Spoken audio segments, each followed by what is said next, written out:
imagine this. You wake up, go through your usual morning routine, getting ready for work, and then just like that, without a trace, you vanish.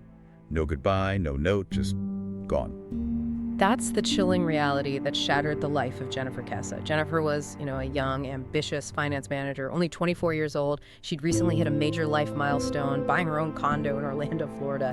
She was meticulously building her life, much like you might be right now, with her own place, a promising career. Exactly. But then, January 24, 2006, that ordinary life was just irrevocably broken. Jennifer Kesse disappeared. And what makes her case so compelling and also deeply frustrating is that her car was found about a mile away. And there's surveillance footage of a person of interest parking it, but the agonizing twist, their face completely obscured by a fence. Right. So today we're going to take a deep dive into Jennifer's last known movements, the frantic search that followed, the baffling clues left behind, and the relentless pursuit of answers that, amazingly, continues nearly 2 decades later. We'll unpack this complex case, drawing on the detailed timeline and investigative notes you provided to help you really understand not just what happened, but why this mystery has gripped so many for so long. Okay, so maybe to start, it helps to paint a picture of Jennifer herself, right, to understand the impact. She was born in New Jersey in 1981, graduated from the University of Central Florida in 2003 finance degree,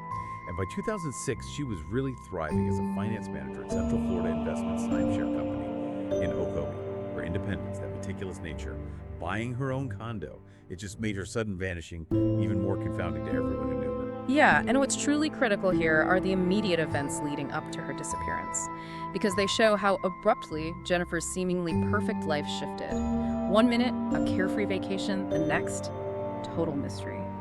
Just the weekend before she vanished, she'd been on vacation with her boyfriend, St. Croix, U.S. Virgin Islands. She got back Sunday, stayed at his place that night, and then drove straight to work on Monday, January 23rd. Back in her routine, back in her own space. Okay, let's unpack those critical hours then. On Monday, January 23rd, after that trip, Jennifer leaves work around 6 p.m., and she calls her father while driving home. That call, well, that marks the last time her family ever heard from her. It was actually her first time back at her condo since the vacation. Later that night, maybe around 10 p.m., she talks with her boyfriend on the phone. They say their goodnights. And he is, to this day, the last known person confirmed to have spoken with her before she vanished. Right, 10 p.m. Monday. Last known contact. Then just silence. So the immediate questions for investigators must have been huge, right? What happened between 10 p.m. Monday and Tuesday morning, when she should have been getting ready for work? Exactly. And on Tuesday, January 24th, the first ominous signs started to emerge. Between, say, 7:38 and 8 a.m., there was this unusual quiet. Jennifer was apparently very consistent, always texting or calling her boyfriend before leaving for work. But she did neither that morning. His calls went straight to her voicemail. That had to be a massive red flag. Then her employer calls her parents when she doesn't show up for work, which was, completely out of character for Jennifer. So by 11 a.m., her parents are obviously worried sick. They start the 2-hour drive from Tampa to Orlando. On the way, they call Jennifer's condominium manager, ask him to check her place with a spare key. The manager reports her car's missing, but inside the condo, everything looked normal. Found a wet towel, clothes laid out. It looked like she had showered, dressed, gotten ready for work. And this is often where that tension arises, isn't it? The clash between a family's immediate fear and the initial police response. When Jennifer's parents and brother arrived, sometime between 3:00 and 3:15 p.m., they find more evidence she'd been home that morning. They call the police right away.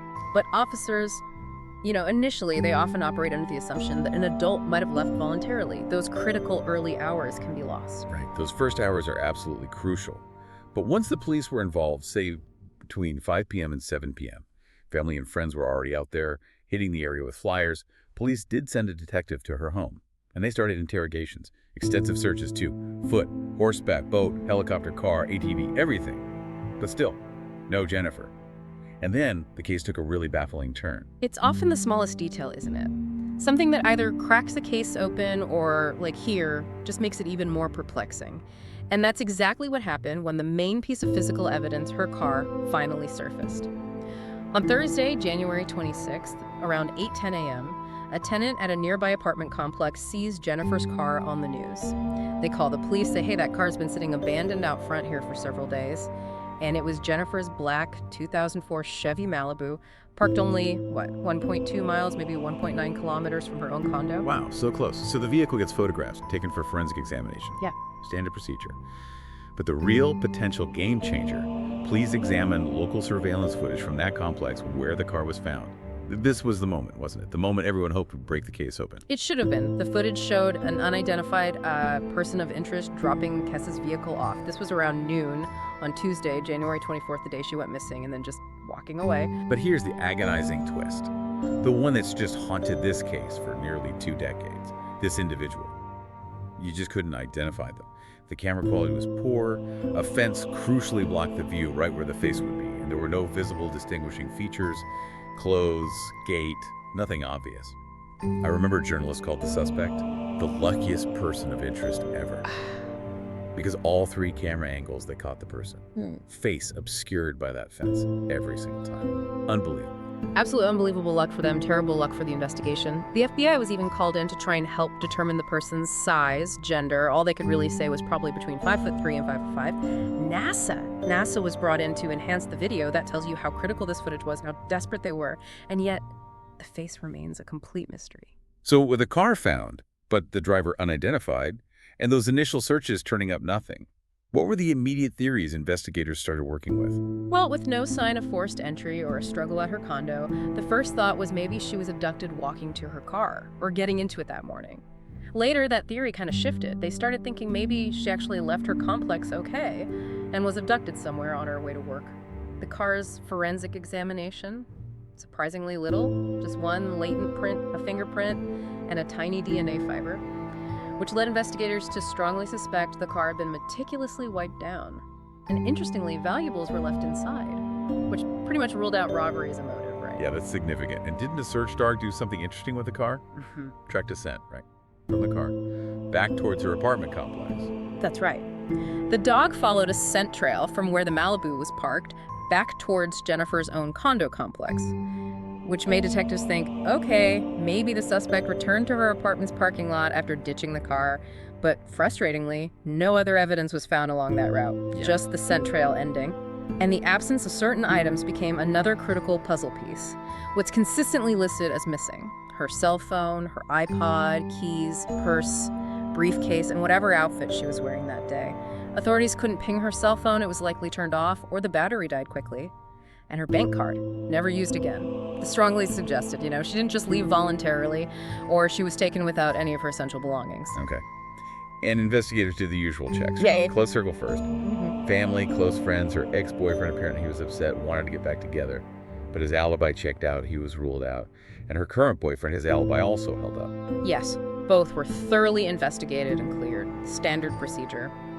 But one area that always raises questions, sort of an unknown variable, was the environment around her condo at the time. Her complex was undergoing this major expansion, lots of construction, lots of laborers on site, many of whom didn't speak English. Now, Jennifer had apparently told family members on several occasions that some of these workers would constantly catcall her, whistle, harass her, made her uncomfortable. But because of the language barrier, investigators really struggled to interrogate many of them effectively. So while there were no specific leads pointing to them, it remained this kind of potential blind spot in the investigation. That's tough. And they also looked at her workplace, questioned coworkers. I recall something about a manager. Yeah. A forensic check of her work computer showed that one manager had expressed interest in a relationship with her. She'd refused, citing company policy against workplace relationships. He was interviewed multiple times. But like the others close to her, he was eventually ruled out as a suspect. And while it's considered less likely than, say, an abduction by someone she encountered that morning, investigators and her family haven't entirely dismissed the theory of human trafficking. It remains an open, though perhaps less probable, possibility. The case generated a lot of attention, didn't it? There was a big reward offered at one point. There was. In May 2007, Jennifer's company, led by the timeshare magnate David Siegel, offered a huge reward, $1 million, for information leading to her whereabouts. But there were conditions. A July 4th deadline and the crucial stipulation that she had to be found alive. And it was never claimed. Never claimed. There was, and I believe still is, a separate $5,000 reward through Central Florida Crime Line for information leading to her remains. And the case, its impact went beyond just the search for Jennifer. It actually spurred legislative action. On May 2, 2008, the Florida House unanimously passed Senate Bill 502. It's called the Jennifer Kesse and Tiffany Sessions Missing Persons Act. Tiffany Sessions being another long unsolved Florida case. This act was a direct response aimed at reforming how missing persons cases are handled in Florida. A lasting legacy, really. Wow. So the investigation itself, it never really stopped, did it? It kept evolving, and I know the FBI took over from Orlando PD at some point. That's right. In June 2010, the FBI officially took lead on the case. Searches continued sporadically. The latest documented one was in February 2014. And investigators have consistently said they continue to receive and pursue leads even years later. And what's particularly significant, I think, is the family's role. Their sheer persistence is incredible. In 2018, Jennifer's parents actually filed a lawsuit against the Orlando Police Department. They wanted access to the case files. The suit was settled in March 2019, and it granted the family access to something like 16,000 pages of police records. Imagine going through all that. 16,000 pages. That's immense. And for you listening today, there's actually a really significant, quite recent development, one that offers maybe a new glimmer of hope.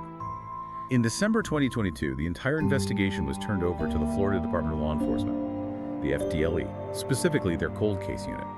And their plan is pretty proactive. They intend to re-interview people already identified years ago as potential suspects or persons with valuable info. And crucially, they plan to retest evidence using modern technology evidence the family believes was never retested. Yes, and if we connect this to the absolute latest news, it's probably the most hopeful update in years. Just recently, on May 20th of 2025, which would have been Jennifer Kesse's 44th birthday, the FDLE announced they've made significant progress. They've plowed through thousands of those documents. They've spoken to about 45 people just since taking over in December 2022. And they have identified, quote, several persons of interest. And maybe most importantly, they've now stated unequivocally that the case is no longer considered cold. That's huge. No longer cold. And there was another intriguing detail from that update, wasn't there? Something about technology. Yes, potentially game-changing. The FDLE mentioned that artificial intelligence AI might potentially be able to identify that person of interest, the one seen on camera dropping off her car all those years ago. Imagine if AI could finally unblur that face or identify them from gait, posture. Well, AI, that could change everything. It really could. But despite these developments, it's important to remember Jennifer Kesse is still officially considered missing and endangered by numerous agencies: Orlando PD, FBI, Orange County Sheriff's Office, FDLE, the National Crime Information Center, NCIC, the National Center for Missing Adults, NCMA, even Interpol. It underscores the ongoing, widespread effort. She remains on the FBI's most wanted missing list. So the disappearance of Jennifer Kesse, it's a story that just continues to perplex and, frankly, haunt. It highlights how terrifyingly quickly an ordinary morning can turn into this enduring, complex mystery. From those last phone calls to that frustratingly obscured surveillance footage, every detail just draws you deeper into the unanswered questions. It's like a puzzle with the most crucial piece still stubbornly out of view. Absolutely. But the persistence of her family, law enforcement's renewed focus, coupled with these new technological possibilities like AI, it really shows that even after almost 2 decades, the search for truth, for accountability, it never truly stops. That human element, that determination, it's often just as powerful as any new piece of evidence. So what does this all mean for you, for how we think about these kinds of enduring mysteries? Well, it raises a really important question for you to consider, I think. In cases like Jennifer Kesse's, where you have a single blurry image potentially holding the key to a decades-long mystery, how might evolving technology, specifically artificial intelligence, fundamentally reshape the future? Not just of this case, but of all cold case investigations and our whole pursuit of answers. It's a powerful thought. We really hope this deep dive into Jennifer Kesse's case has given you a clearer understanding. An understanding of the challenges, the immense heartbreaks, but also the unwavering determination involved in trying to solve missing persons cases like hers.